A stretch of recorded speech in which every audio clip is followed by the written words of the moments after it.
Bonjour à tous et bienvenue dans le récap des actualités africaines. L'Algérie succède au Maroc à la tête du Conseil de paix et de sécurité de l'Union africaine. En août, l'Algérie a pris la présidence tournante du Conseil de paix et de sécurité de l'UA. Elle a été élue pour un mandat de 3 ans lors d'une session extraordinaire du Conseil exécutif de l'Union africaine en Éthiopie, recevant 34 voix contre 15 pour la Libye. Un retournement notable après l'échec de février 2025, quand le Maroc avait bloqué l'élection de l'Algérie d'une voix. Le CPS comprend 15 membres. Le Cameroun, l'Éthiopie, le Nigeria et l'Eswatini rejoignent également le Conseil pour 3 ans. Les autres sièges sont occupés pour 2 ans. L'Algérie entend se concentrer sur les crises au Soudan du Sud et renforcer la coordination avec les membres.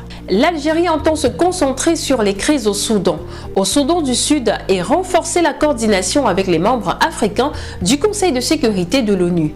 Entre 2008 et 2021, l'Algérie a joué un rôle central dans le développement de l'architecture africaine de paix et de sécurité.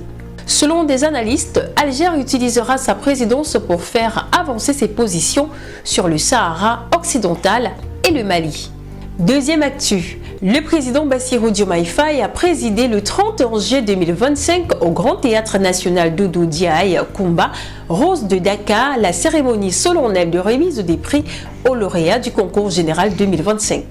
Placé sous le thème Transformation humaniste de l'éducation à l'ère du numérique et de l'intelligence artificielle, enjeux, défis et perspectives, cette édition a rendu hommage à une figure éminente de la République, M. André Sonko, ancien ministre de l'Éducation nationale, choisi comme parrain pour son engagement exemplaire en faveur de l'excellence académique et des valeurs républicaines. Dans son allocution, le président a adressé ses félicitations chaleureuses aux lauréats.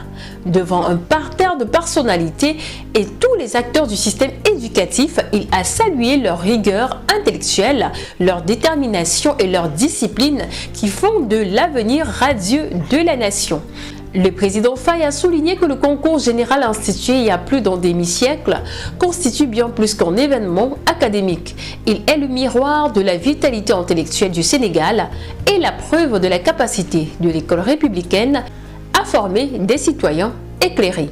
À l'occasion de cette cérémonie, M. Pape Natango Baye a été distingué par son Excellence le Président de la République, Bassirou Diomaye Faye, qui lui a remis la toute première médaille Gandé de la performance. Cette reconnaissance exceptionnelle salue le parcours remarquable de M. Baye qui a obtenu son baccalauréat avec mention bien, en surmontant les défis liés à son handicap et en réalisant un examen en écrivant avec ses pieds.